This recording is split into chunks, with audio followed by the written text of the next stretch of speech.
Hello, I'm Mary Noble, Parrish, and for today's good word, I'd like for us to look at two people. Two people who both had pretty horrific things happen to them, who had every reason to choose a life that was not filled with joy and gratefulness. But they chose the opposite. And there's a great lesson for us as disciples as we're seeking to live a life of discipleship, because sometimes life is just messy and hard things happen.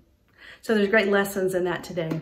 The first person I'd like to share with you is John O'Leary, who is the author of this book, On Fire. I got to meet him and hear him speak a few years ago.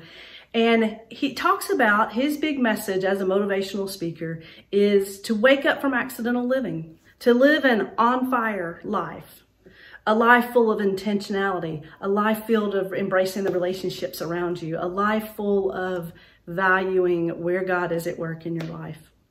Now, living an on-fire life sounds like a great thing, a great title of a book, but the more amazing thing is On Fire is way more than just a catchy title of how to live a life. On fire is what John O'Leary was when he was 9 years old, for he was burned 100% of his body. The doctors told his parents, do not expect him to live. And as the days passed and pretty amazing people came into his life that God used, he lived. And after 5 months in the hospital and years of rehab and recovery, of learning to use his body again, he lived. And he goes on to embrace this life as something pretty amazing, as a gift from God. And as he was speaking, somebody asked him the question, if you could go back to that day when you were 9 years old, when you were holding a piece of cardboard lit with fire, and you decided to pick up a gas can, if you could go back to that moment, would you do it? And he said, no way. Because that moment defined who he is today. Who he is today, who his life is a result of that moment. And he wouldn't go back and change it. He's in pain every day of his life. Has to adjust to do things that we take for granted, but he wouldn't go back. He says who he is today is who God has made him and used him. The second person is in Scripture, is Joseph. And I encourage you to look in Genesis and read all about Joseph's life. For you see, Joseph was one of 12 sons to Jacob. And it was very clear in Jacob's eyes, in Joseph's eyes, in his brother's eyes, that Joseph was the favorite son. And all the actions showed it. And the brothers had just had enough. And they decided that we're getting rid of him. He's got to be out of the picture. And so while there was a moment they considered killing him, they decided, no, we're gonna take him away. We're gonna put him far away. And they took him to Egypt, and they sold him. They left him there. But they made their father think that he was killed by wild animals. Well, fast forward years. Joseph is now a successful person, a successful business person, if you will. He was the overseer of land.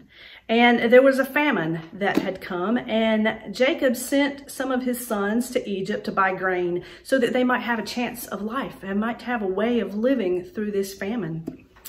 And Joseph recognizes his brothers before they recognize him, and he makes sure that they get the grain they need, and he puts the money back in the grain sack. Well, later they cross paths again, and Joseph tells his brothers who he is. With no revenge, with no harsh tone, but with loving concern of his father. He says, how's my father? And he says, go and get my father and bring all my father's family here, and I will provide for them. I will make sure that they have enough to eat, enough to live during this famine. And that's what happens. And later, Joseph goes on to tell his brothers that what you intended for evil, God used for good. And friends, that is the good word of today. Whether it's listening to the story of John O'Leary or the amazing life of Joseph and how he chose to see God's working for good in things. Many of us are facing hard times in 2020. this pandemic that we're living through. But even taking the pandemic aside, there's loss of loved ones, of jobs. There's injury, there's illness, there's sickness, there's disappointment, there's depression, there's addiction. There's all those things that we could choose to embrace the hardship. But may we have hope knowing that God works for good. Whether it's Romans 8:28, knowing that God works for good for all who love him. Or maybe it's this lesson from Joseph, from Genesis chapter 50, verse 20, that what you intended for evil, God used for good. May you know God is using your life for good.